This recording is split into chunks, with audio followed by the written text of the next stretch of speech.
আমরা দেখতে পাচ্ছি যিনি পাশের রাজ্যের মুখ্যমন্ত্রী হিমন্ত বিশ্ব শর্মা তিনি প্রতিক্রিয়া দিচ্ছেন, তিনি নিন্দা করছেন, এ রাজ্যের প্রশাসনকে নিয়ে নিন্দা করছেন এবং যেভাবে বামেরা বেড়ে চলেছে তা নিয়ে নিন্দা করছেন, কিন্তু এ রাজ্যের মুখ্যমন্ত্রী চুপ। আমাদের সঙ্গে এই নিয়ে কথা বলার জন্য আমরা পেয়ে গিয়েছি বিজেপি নেতা তাপস রায় আমাদের সঙ্গে রয়েছেন। তাপস বাবু নমস্কার। এবং আমরা যে ছবিটা দেখছি, গণতন্ত্রকামী একটা রাজ্যে গণতান্ত্রিক পরিবেশে রয়েছি বলে ভাবতে লজ্জা হচ্ছে। গণতন্ত্রের চতুর্থ স্তম্ভকে কুঠারাঘাত করা হচ্ছে ক্যাম্পাসের মধ্যে। এই প্রথম নয়, বহুবার হয়েছে। এবং যতদিন মমতা ব্যানার্জি বা তার নেতৃত্বাধীন এই সরকার বা প্রশাসন থাকবে, সেখানে সংবিধান সম্মত, গণতন্ত্র সম্মত এবং সেখানে সাংবাদিকদের বা সংবাদপত্রের বা সংবাদ মাধ্যমের যে নিরপেক্ষতা, সেগুলো কিন্তু আশা করা যায় না বা আশা করা উচিত না।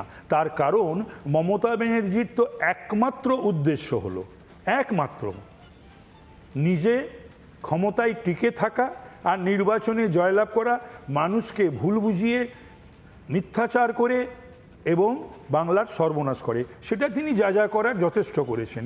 সেখানে চুলোর দক্ষিণ দুয়ারে যাক শিক্ষা, সেটা তো মোটামুটি পাঠিয়ে দিয়েছেন। সেখানে মেডিকেল কলেজগুলো বা যাদবপুর ইউনিভার্সিটির মতন বিশ্ববিদ্যালয়, যেটা ভারতে একটা বিখ্যাত বা প্রখ্যাত একটা আসনে বসে রয়েছে, সেখানে যা খুশি হোক তার কিছু আসে যায় না, তিনি এরকম চুপ করেই থাকেন। এবং এই ধরনের বাম অতি বাম, মানে তার যে দলটা সেটাই তো একটা মিক্সড ফ্রাইড রাইস। তার যে দলটা, সেই দলের মধ্যে তিনি ক্ষমতায় যখন এসেছিলেন তখন সেই মাওয়িস্ট বাম অতি বামদের নিয়ে, নকশালদের নিয়ে এবং তার মন্ত্রিসভায়, তার বিধানসভায়, লোকসভায়, রাজ্যসভায় এহেন রাজনৈতিক দল আছে যে দলের প্রতিনিধিত্ব নই। তো সুতরাং এখানে আদর্শ, নীতি, পরম্পরা, ঐতিহ্য, শিক্ষা, কৃষ্টি, সংস্কৃতি, এইটা সংবিধান এবং গণতন্ত্র, এটা যেন বাংলায় যতদিন মমতা ব্যানার্জি রয়েছে যেন কেউ আশা না করে। আমরা একটা বিষয় জানতে চাই আপনার কাছ থেকে। আমরা তো চোখে চোখ রেখে প্রশ্নটা করব, একেবারে 5 বছর হয়ে গিয়েছে, আমরা শুরু থেকে এখনো পর্যন্ত সেই প্রসেসটার মধ্যে আছি। কিন্তু যাদবপুর, আপনি কিছুক্ষণ আগে উৎকর্ষের কথা বলছিলেন, এখন তো যাদবপুরের যারা কর্তৃপক্ষ তারা তো নিজেরাই চোখে চোখ মেলানোর জায়গায় নেই। আমরা যখন প্রশ্ন করছি তারা পালিয়ে যাচ্ছে, পরিচয়বিহীনভাবে পালিয়ে যাচ্ছে। চোখে চোখ রাখতে পারবে কি করে? পারবে না তো। তার কারণ হচ্ছে, এটা খুব দুঃখের এবং দুর্ভাগ্যের, যাদবপুর ইউনিভার্সিটির কর্তাদের তারা শ্রদ্ধা হারিয়েছে। এবং যারা এখন ছাত্র, এটা ভাবতে আমার অবাক লাগে, আমিও ছাত্র রাজনীতি থেকে উঠে আসা একটি মানুষ, যে এরা মেধাবী ছাত্র এবং যাদবপুর ইউনিভার্সিটির মতন জায়গায় ছাত্র, এবং যে কোনো আদর্শেই তারা বিশ্বাসী হোক না কেন, কখনো তো রাষ্ট্রবিরোধী, দেশবিরোধী কার্যকলাপ, সেগুলোকে, যেটা হিমন্ত বিশ্ব শর্মা বললেন যে বামেরা বা অতি বামেরা, তারা শুধু অ্যাডভোকেসি করে না, তারা সেটাকে প্রমোটও করে। এবং সেখানে আমরা দেখতে পাচ্ছি যে বাংলার পুলিশ প্রশাসন এবং সরকার সেটাকে উৎসাহিত করছে, উৎসাহ দিচ্ছে। এটা খুবই দুর্ভাগ্য। তার কারণ হলো যে আমরা যে রাজনৈতিক দলই করি না কেন, যে রাজনৈতিক দলের প্রতিনিধি হই না কেন, আমরা কখনো রাষ্ট্রবিরোধী, জনবিরোধী, পরম্পরা বিরোধী, সংবিধান বিরোধী, গণতন্ত্র বিরোধী এবং দেশ বিরোধী কোনো কার্যকলাপকে আমরা উৎসাহিত করতে পারি না, করা যায় না। এটা কিন্তু আমাদের মাথায় রাখতে হবে। সেটা আমরা দেখতে পাচ্ছি গত 14 বছর ধরে সেদিকে কোনো দৃষ্টিপাত করেনি এই মমতার সরকার।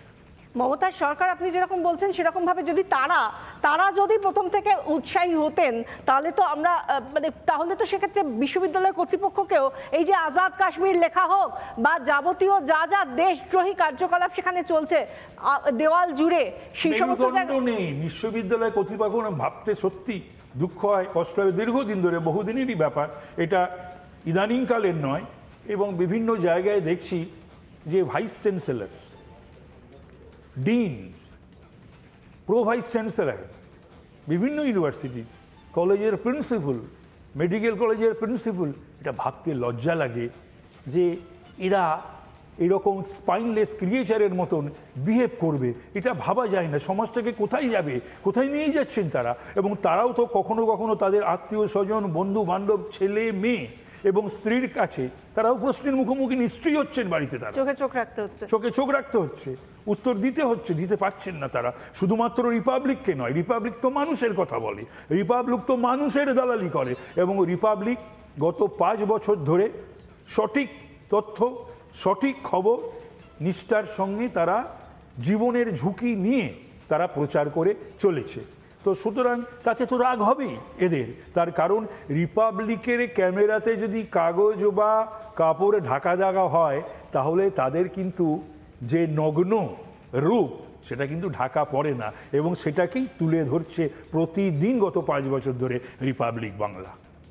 একদম এই কথাগুলো সত্যি, মানে আমরা ছোট ছোট করে আপনাদের প্রতিক্রিয়া নিচ্ছি। অনেক ধন্যবাদ আপনাকে তাপসবাবু। আপনি আমাদের সঙ্গে এসে কথা বললেন এবং যে নিন্দার কথাটা বললেন বা মেরুদণ্ডহীনতার কথাটা বললেন, সেটা এই মুহূর্তে নিশ্চয়ই বার্তাটা পৌঁছে যাচ্ছে যাদবপুর বিশ্ববিদ্যালয়ের সেই গুন্ডাদের কাছে যারা ভাবছে যে ক্যাম্পাসে ঢুকে দেখা, যেরকম তারা বলে না যে একবার চান্স পেয়ে দেখা, তারা ক্যাম্পাসে ঢুকে দেখানোর কথা বলছে। আমরা কিন্তু ঢুকিনি, শুধু 3 জন ঢুকেছিলাম, পরে 10 জন মিলে ঢুকেছি, সেখানে দাঁড়িয়ে চোখে চোখ রেখে প্রশ্ন করেছি। এবং এই যে ঘটনা, এই ঘটনার নিন্দার গোটা দেশ জুড়ে একটার পর একটা রাজ্যের মুখ্যমন্ত্রীরা তারা নিন্দা করছেন, প্রতিক্রিয়া দিচ্ছেন। সেরকম ভাবেই উত্তরাখণ্ডের মুখ্যমন্ত্রী পুষ্কর সিং ধামি তিনিও নিন্দা করেছেন। কি বলেছেন শুনুন। मैं बहुत कड़ी इसकी मैं निंदा करता हूं कि लोकतंत्र के चौथे स्तंभ और रिपब्लिक भारत की टीम जो लगातार अनेक स्थानों पर जाकर अपना जोखिम लेकर रिपोर्टिंग को करती है और जो जन समस्याएं हैं, चुनौतियां हैं, उन सबको लोगों के सामने लाने का काम करती है। ये कदापि उचित नहीं है। इस प्रकार के कामों, इस प्रकार के कृत्यों की हमेशा निंदा होनी चाहिए और निंदा होगी।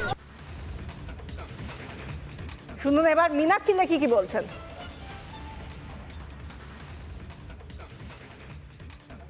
So on moral and ethical grounds, the behavior is atrocious.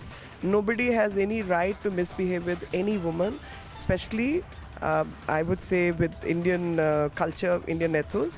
We take these things very seriously. So far as part of the authorities is concerned, even they have failed in their duty to protect anybody who's entering the campus, duty to protect the rights of women, especially the working women. আমরা যেটা বারবার বলছি, আপনি দেশের যে প্রান্তেই যান না কেন সেখানে যাদবপুরের ঘটনার কথা সবাই জানেন, ছবিটা সবাই দেখেছেন এবং নিন্দার ভাষা খুঁজছেন যে আর কত কত শার্পলি বললে তাহলে মানুষ বা যাদবপুরের এই গুন্ডারা তারা বুঝবে যে কোথায় তাদের থামা উচিত। তারা তাদের সমস্ত সীমা অতিক্রম করেছে, সেই জায়গা থেকে এবার থামা উচিত সেটা তারা বুঝবে। এবং এর পাশাপাশি আমরা যেরকম প্রত্যেকের সঙ্গে কথা বলছি, তার রাজনৈতিক ক্ষেত্রের হোক বা শিক্ষা ক্ষেত্রের হোক, আমরা কথা বলেছিলাম যাদবপুরের প্রাক্তন উপাচার্য অভিজিৎ চক্রবর্তীর সঙ্গে।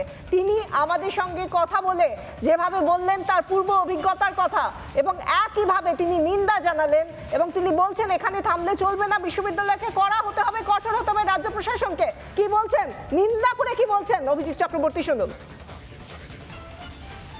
এবার গতকাল টিভিতে যে ঘটনাগুলো আমার চোখের সামনে ফুটে উঠলো, যে যাদবপুর বিশ্ববিদ্যালয়ে কয়েকজন সাংবাদিক গিয়েছিলেন, তারা তাদের প্রফেশনাল কাজে গেছেন, সেখানে তাদের ওপর নিগ্রহ করা হলো। কেন নিগ্রহ করা হলো? যে তারা কিছু প্রশ্ন করেছিলেন যার মাধ্যমে হয়তো কিছু সত্য বেরিয়ে আসতো। এই তাকে নিগ্রহ করার পিছনে যে উগ্র মানসিকতা কাজ করছে, এইটা অত্যন্ত নিন্দা এবং ঘৃণ্য। এবং তাদের পিছনে যদি কেউ মদত দিয়ে থাকেন, আমার মনে হয় কেউ দিচ্ছেন, তাহলে সেটাও তার পক্ষেও এটা অত্যন্ত লজ্জা। সিসিটিভিতে এদের ছবি দেখা যাচ্ছে, এবার মিডিয়ার কাছে এদের ছবি আছে, পুলিশই বা কেন কোনো অ্যাকশন নিচ্ছে না, পুলিশ কেন কাজ করছে না। নানা ধরনের কন্টেন্ট দেখার জন্য লাইক করুন, শেয়ার করুন আমাদের ফেসবুক পেজ, সাবস্ক্রাইব করুন আমাদের ইউটিউব চ্যানেল। পাশাপাশি অন্যান্য ব্রেকিং নিউজের জন্য অবশ্যই চোখ রাখুন রিপাবলিক বাংলায়।